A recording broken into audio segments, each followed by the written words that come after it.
Vamos lá, então. Boa noite, futuros servidores do Ministério Público da União. Boa noite. Tudo bem com vocês? Há quanto tempo começou o curso? 15 dias? Pouco mais, 20 dias? Então tá. Estamos bem para começar a administração, vocês já aqueceram o cérebro. Então a gente já pode começar com a administração. Para quem não me conhece ainda, para quem aqui nunca tinha sido meu aluno? Então, para quem não me conhece, o pessoal do EAD também, eu sou o professor Rafael Ravazolo, professor de administração exclusivo da Casa do Concurseiro. Tá? Vocês só me encontram aqui. O concurso do MPU, eu acho que foi um dos primeiros cursos que eu dei na casa. Lá em 2013, alguma coisa assim, se não me engano foi 2013, né? Alguma coisa assim. Foi 2013 o último, não foi? 2014. 2013, acho que a prova foi 2013. Então, lá pelos idos de 2011, 2012, acho que foi um dos primeiros cursos que eu dei na casa, foi o MPU, tenho muito carinho por esse curso.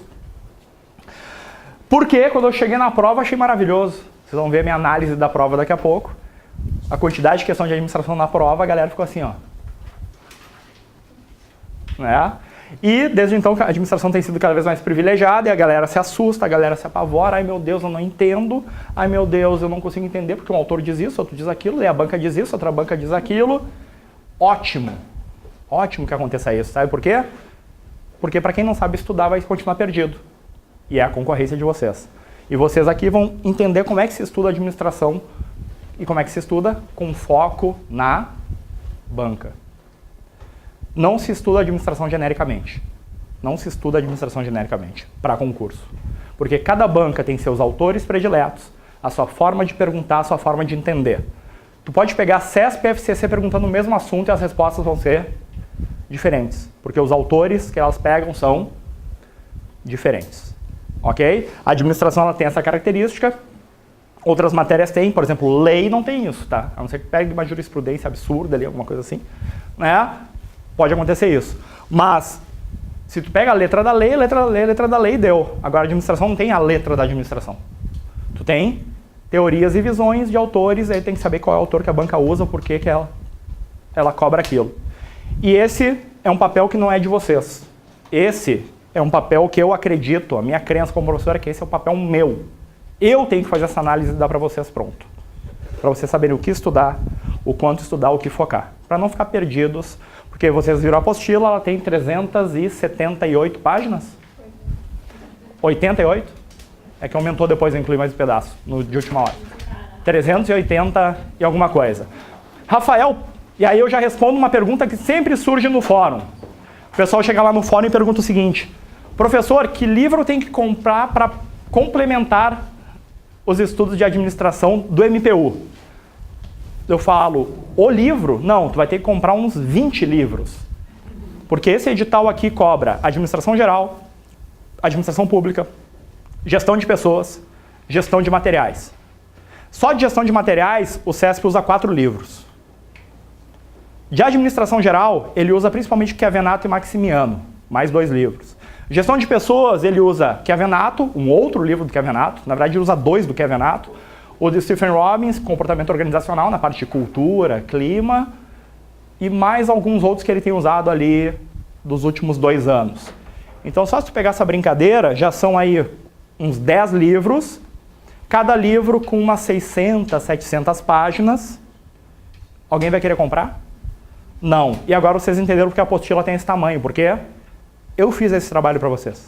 Eu tenho os livros, eu passo para a apostila o que os livros dizem. O professor de concurso ele não pode ficar inventando o jeito Ravazolo de escrever. Não, não é o que vai aparecer na prova. O que vai aparecer na prova é o que o autor, que o livro da banca diz. Então, tudo que eu estou dizendo aqui é para administração, tá?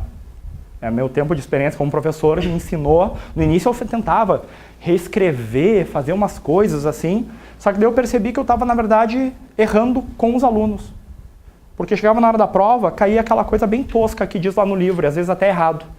Eu procurava evitar, na aula, citar erros que os livros cometem. com medo, não posso citar isso porque isso é um erro do livro, o autor disse uma coisa na página 10, na página 12 ele contradisse o que ele disse na 10, eu não posso mostrar isso para os alunos.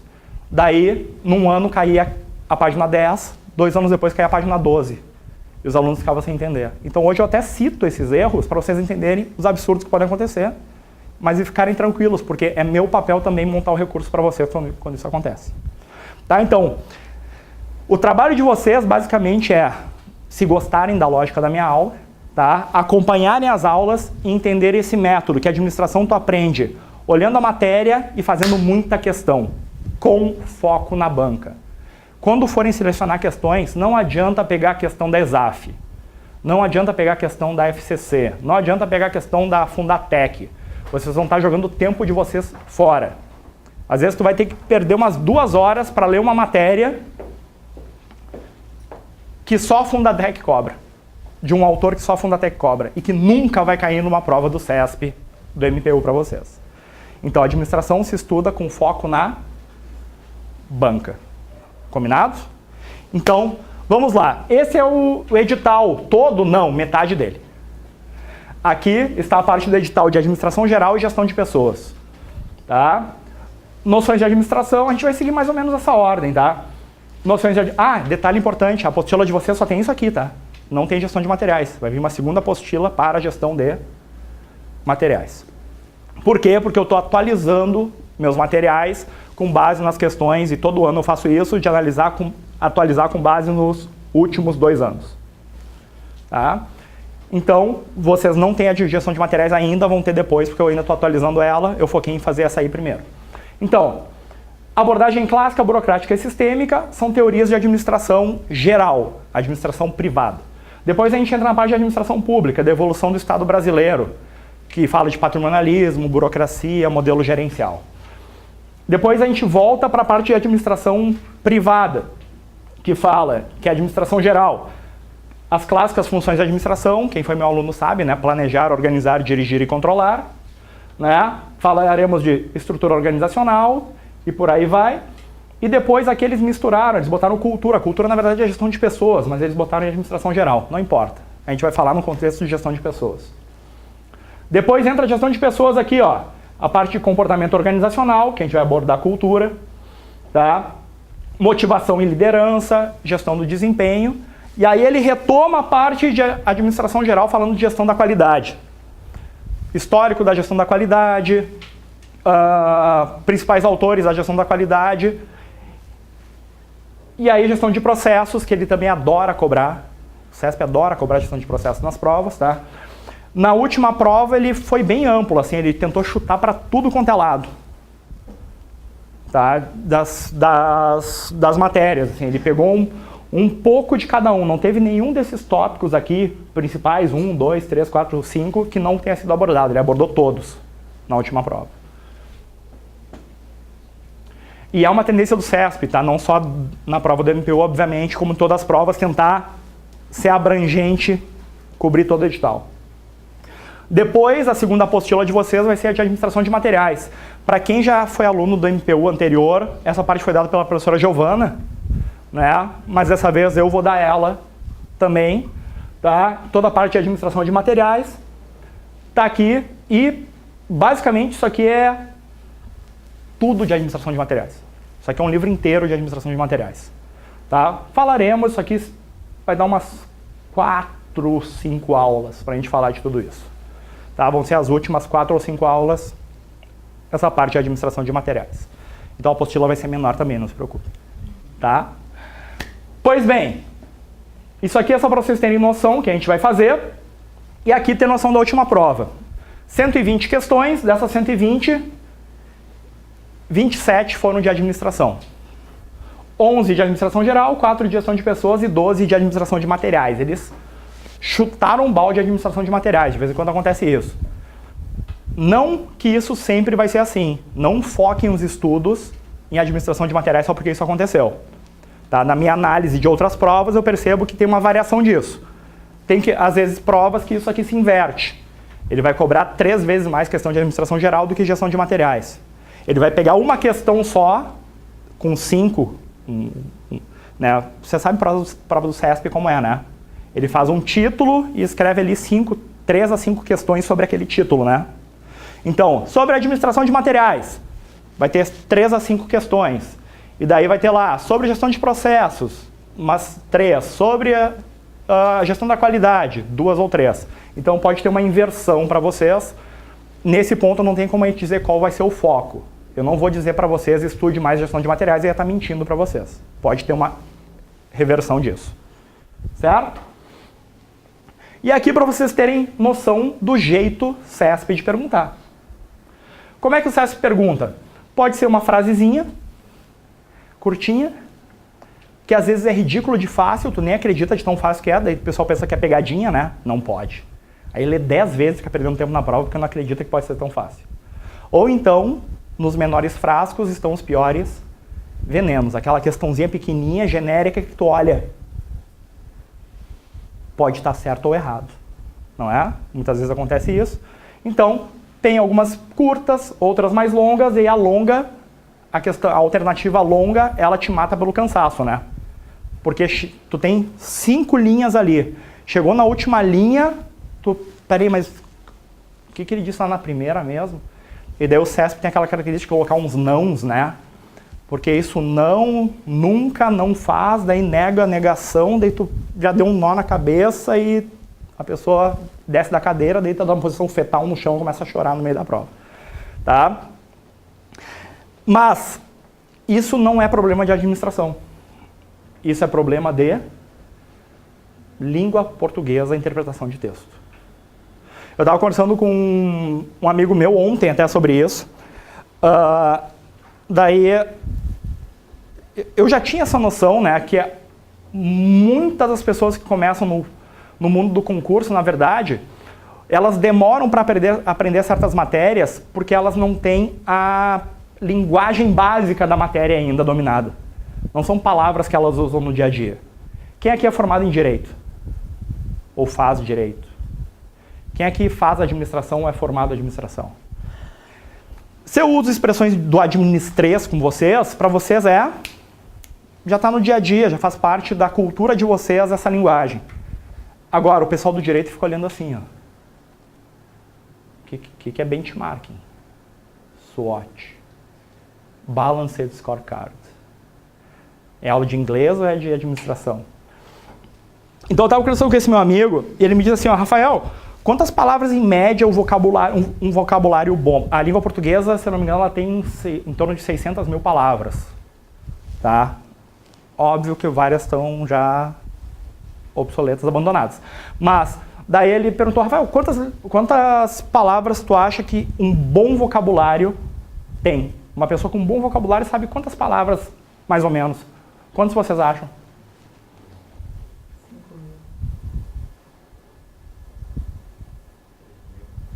5.000. Um bom vocabulário geralmente é umas 10 mil palavras.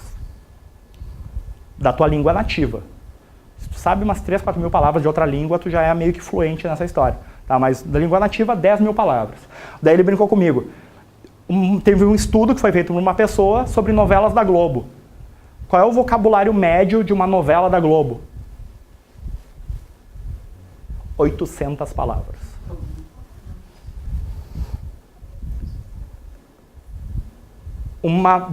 E aí eu pergunto para vocês, o que é uma boa interpretação de texto? É saber 10 mil ou saber 800? E a realidade do pessoal que faz concurso, vocês acham que é mais perto do 10 mil ou mais perto de 800? Então, muito da demora em aprender e engrenar numa matéria nova advém do problema de que tu não conhece a linguagem, tu não conhece simplesmente as palavras, não são do teu dia a dia. O professor fala a palavra e tu bloqueia para pensar nela. E aí, no momento que tu bloqueia teu cérebro para pensar nessa palavra, tu já perdeu todo o resto da frase do professor. Quando é da tua linguagem, tu tá sempre pegando o raciocínio do professor. Tu vai embora junto com ele, não é? Quem aqui é formado em Direito, o pessoal fala da aula do André. Iniciante, quando pega a aula do André, os caras ficam assim, ó, o André vai lá pro artigo 500, volta pro artigo 1, vai pro artigo 5000, volta pro artigo menos 12, né? Ele faz uns negócios assim que é muito legal. Mas é bom que tu tenha uma noção prévia do que está acontecendo. Quem geralmente está no início, às vezes fica perdido, não fica na aula do André? Em compensação, se tu pergunta para qualquer pessoa que tem uma noção de direito constitucional e que vai para a aula do André, as pessoas saem apaixonadas pelo André Vieira. Por quê? Porque ele explica de um jeito que, se tu tem já uma base, ele simplifica de uma forma absurda. Só que tu tem que ter uma base. E a administração exige essa base também. A administração é importante por causa disso. Tá? Então, quando fala assim, ó, modelo patrimonialista, quem conhece a palavra patrimonialista? Tu tem que saber o significado para responder essa questão. Tem que saber o que significa um modelo burocrático, um modelo gerencial. E dentro de administração, a palavra gerencial tem uns 15 significados diferentes, tem que entender no contexto da frase. Então, muitas vezes, a dificuldade que a pessoa tem não é de administração, não é de direito, não é de matemática, e sim da linguagem da matéria. Então, o que eu sempre digo é, como qualquer língua que você aprendeu na sua vida, no caso, vocês todos aprenderam português, vocês não nasceram falando e não foi de um dia para o outro. Isso, às vezes, demora um pouquinho de tempo insistindo, lendo, leia o texto, releia o texto, reflita sobre o texto, o teu cérebro ele vai assimilar. E um belo dia, tu vai estar em modo automático. Tu não vai mais bloquear nas palavras e ficar pensando, tu vai acompanhar o professor no raciocínio. Então, a primeira dica que eu dou para vocês, antes de começar essa aula, é isso. Não se assustem se ao final dessa aula vocês pensarem assim, tá, eu não entendi direito aquela palavra. Faz parte para quem nunca estudou administração antes. Eu, no primeiro dia de faculdade, lá nos idos de 2002, eu olhei e disse assim, ó, não entendi umas coisas, mas que legal, gostei do que ele falou.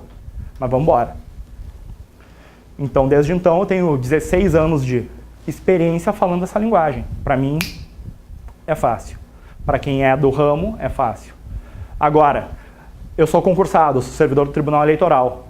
Faz 15 anos que eu não estudo para concurso direito administrativo, por exemplo. Eu só sei da prática do tribunal, mas eu não estudo. Se vocês me perguntarem coisa que para vocês é básico, eu não vou saber responder. Ou seja, eu estou melhor que vocês em administração, mas vocês estão anos-luz na minha frente em outras matérias, em termos de linguagem, etc. E é assim que funciona. O que a gente tenta fazer num curso para concurso é equilibrar esses conhecimentos de vocês, para vocês chegarem na prova com todas essas linguagens em dia, para interpretar bem a questão e saber o que a banca pergunta e acertar. Então, é esse o trabalho que nós teremos nessas nossas 22 aulas, é isso? 24? 20? Ah, eu pedi 2 a mais por causa da matéria da Giovana, tá certo. Nessas nossas 24 aulas, na verdade, pode parecer muito, mas é necessário para adquirir linguagem e entender a lógica da banca para esse edital que é extremamente extenso. Combinado? Vamos juntos? Então tá aqui as questões. Não vou dar resposta agora, era só para mostrar para vocês. Querem que eu responda agora? Alguém quer arriscar agora uma questão aqui? Ninguém quer arriscar? Das reformas administrativas no Brasil, ninguém sabe das reformas? E essa questão tem uma pegadinha. Ah, agora eu falei que tem pegadinha, a galera, opa, pera aí, eu ia responder, nem vou mais. Vamos lá. As grandes reformas administrativas do Estado brasileiro após 1930. Certo ou errado? Errado. Errado? Por que está errado?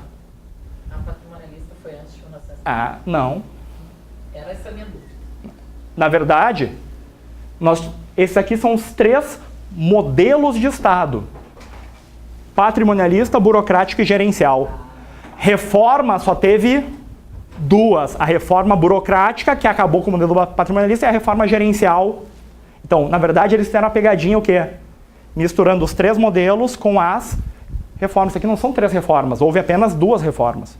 Uma reforma é para criar algo novo, né?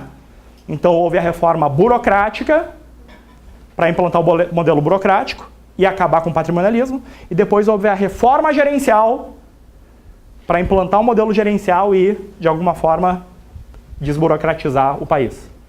Então essa era a pegadinha aqui.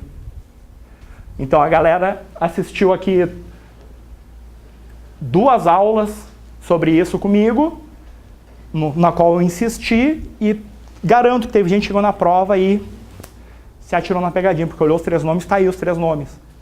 Só que 3 nomes são os 3 modelos e não 3 reformas. Reformas houve 2. Então, esse tipo de pegadinha o CESP faz de vez em quando, tem que ficar ligado. Tá? Aqui é sobre o processo organizacional, o controle. O que é controle?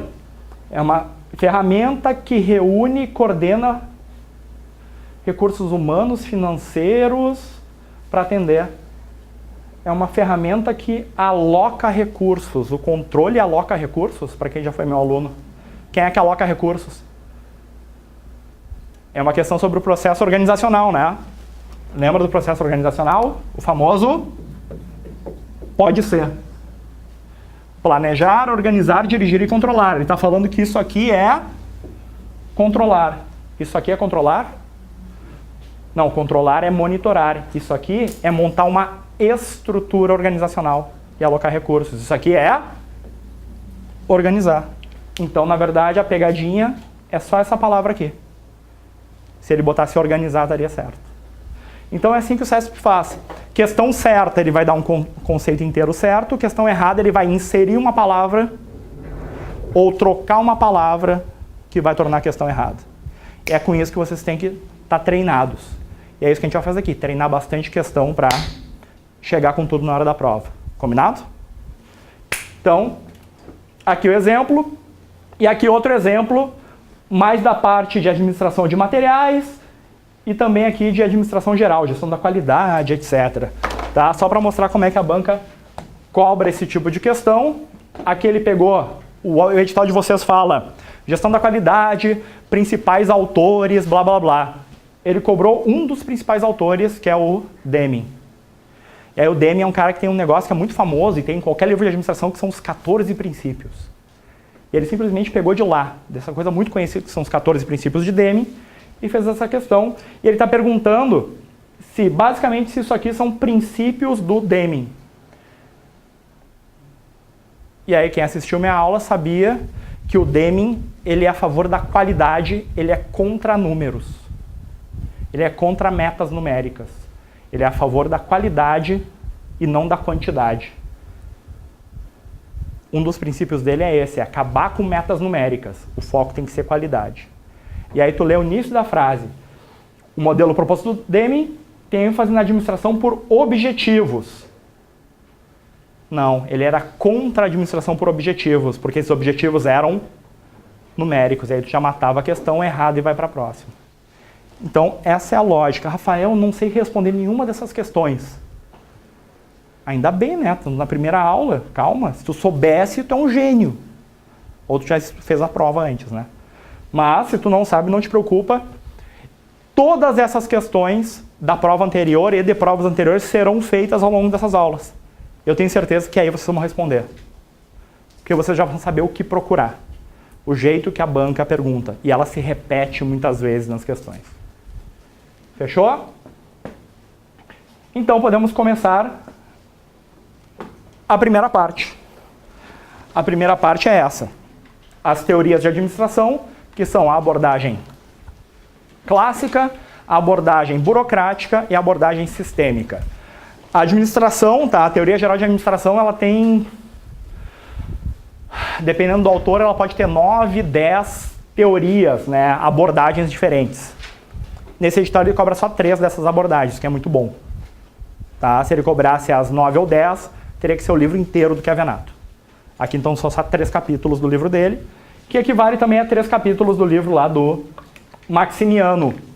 E esses 2 autores são os principais autores usados pelo CESP nessa matéria. Tá? São esses 2 livros. O livro de Introdução à Teoria Geral da Administração do Chiavenato e o livro de Teoria Geral da Administração do Maximiano. Tá? São os 2 principais autores quando se trata dessa matéria aqui no CESP. Aí a primeira pergunta que vocês vão fazer para mim é: o que é uma teoria de administração? Por que tem tanta teoria? Então quer dizer que quando tem uma teoria as outras estão erradas? Não. Uma teoria de administração, primeiro, a administração é uma ciência social aplicada. Ciência social porque ela estuda um fenômeno da sociedade. Aplicada porque ela se baseia nas coisas práticas, no pragmatismo. tá? Do que acontece, etc. Mas ela é uma ciência. Para ser ciência e para ter método científico, tem que ser coisas comprovadas, né? Que tu possa repetir, etc, etc.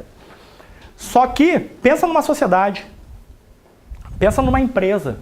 Existem duas empresas exatamente iguais? Não, são pessoas diferentes, contextos diferentes, tamanhos diferentes, não é tudo isso? Então, obviamente, tem coisas diferentes para eu abordar dentro da administração. Eu tenho administração de recursos humanos, eu tenho administração de marketing, administração financeira. E para tudo isso eu vou ter diferentes teorias, que abordam um pequeno pedaço disso e tentam explicar alguma coisa. Tá? Então, teoria é um conjunto de proposições, princípios e doutrinas que procuram explicar uma certa realidade. Como uma empresa, uma organização é algo muito complexo, existem várias, então é natural que eu tenha diferentes teorias tentando explicar diferentes aspectos desse relacionamento, de como as coisas funcionam nas empresas. Ok? Então, por isso que existem diferentes teorias. Rafael, legal, tem diferentes teorias, cada autor, né, de cada teoria analisa as suas variáveis, aquilo que interessa para ele, tem gente que analisa as pessoas. Por exemplo, um exemplo clássico. Pega a administração como ciência. Tu pode ter dentro da administração a gestão de pessoas, gestão de processos, gestão de projetos, gestão de materiais, gestão financeira, gestão de marketing, gestão da produção e vai embora. Concordam? São diferentes aspectos a serem analisados. Dentro de gestão de pessoas, tu pode analisar uma parte mais operacional, que seria tu pegar ali o cadastro de pessoas, alguma coisa assim, né? Tu pode pegar uma parte mais psicológica, que é o chamado comportamento organizacional, que está no edital de vocês, que é pura psicologia organizacional, que fala de cultura, clima, como as pessoas percebem, liderança, motivação. Poxa, motivação é um assunto da psicologia. E é apenas um dos ramos adotados dentro de gestão de pessoas. Daí, dentro de gestão de pessoas tem o comportamento organizacional. Dentro do comportamento organizacional, tu analisa motivação. Então, essa arvorezinha aqui, ela tem várias ramificações. Certo? E para cada raminho desses, uma série de autores abordando um certo aspecto. Então, por isso que a gente vai falar de muita teoria, muitas diferentes teorias. Tá? Diferentemente de uma lei, que tu tem a lei e pronto. Na administração tu tem teorias sobre diferentes assuntos. Tá? Então, cada teoria enfatiza uma ou mais variáveis aqui dessa administração toda. Qual é o meu papel? É pegar o edital, traduzir esse edital em termos de, tá, quando o edital dessa banca cobra isso, para onde que ele vai jogar aqui dentro? E aí eu direciono vocês. E a maior dificuldade para quem tenta estudar administração em casa é o quê? Justamente saber o que estudar. O edital fala comportamento organizacional. O que eu tenho que estudar? Eu tenho que estudar motivação, eu tenho que estudar liderança, eu tenho que estudar cultura. Esse, de novo, é meu papel. Tá? Então, o que eu montei para vocês no material é tudo baseado no edital e baseado nessas teorias que a banca cobra. Porque tem teorias que simplesmente o CESP não cobra, então não vou falar delas para vocês. Senão eu só vou estar aumentando o conteúdo inutilmente para vocês. Tá? Então, essa é a lógica. Isso é uma teoria de administração e por isso que existem tantas teorias de administração. E essas são as 3 abordagens, as 3 escolas de administração que estão no edital de vocês. Dessa parte inicial, abordagem clássica, abordagem burocrática e abordagem sistêmica. A abordagem clássica tem esse nome, ó, sempre que aparecia a palavra clássico em administração é porque é algo muito antigo, clássico. Ele tem esse nome clássico porque foi a primeira escola de administração da era moderna. A primeira escola científica de administração foi essa. E surgiu ali no final dos anos 1800 e início dos anos 1900. Então a administração é uma ciência bem recente. Tá? A abordagem clássica ela tem dois principais autores, tá? Tem muito mais do que isso. Já ouviram falar de Ford? Ford está na abordagem clássica. Tá? Mas eu não falo dele porque ele quase nunca cai. Os dois principais autores da abordagem clássica que caem são Taylor e Fayol, os chamados pais da administração moderna. Um tem uma teoria chamada teoria da administração científica, Taylor, e outro tem uma teoria chamada teoria clássica. Não confunda a abordagem clássica, que é o todo, com a teoria clássica, que é a teoria de Fayol. Tá? Depois, a abordagem burocrática. O principal autor cobrado pela banca quando ela fala de burocracia é um alemão chamado Max Weber. Tá? Weber, ele não criou a burocracia, ele não inventou a burocracia. O Weber, ele era um sociólogo que estudou a burocracia. Ele é o principal autor quando a gente fala de burocracia, ele é o maior entendido do assunto. Era, né? Faleceu lá em 1920. E depois a abordagem sistêmica, que é uma abordagem, dentre essas três aqui, é a mais atual. Ela é da década de 70. E ela tem esse nome sistêmica, porque ela busca enxergar as coisas de forma sistêmica. E aí, administradores, me ajudem. O que é ter uma visão sistêmica? É ter uma visão do todo, uma visão ampla das coisas. Então, a abordagem sistêmica, ela buscava ter uma visão do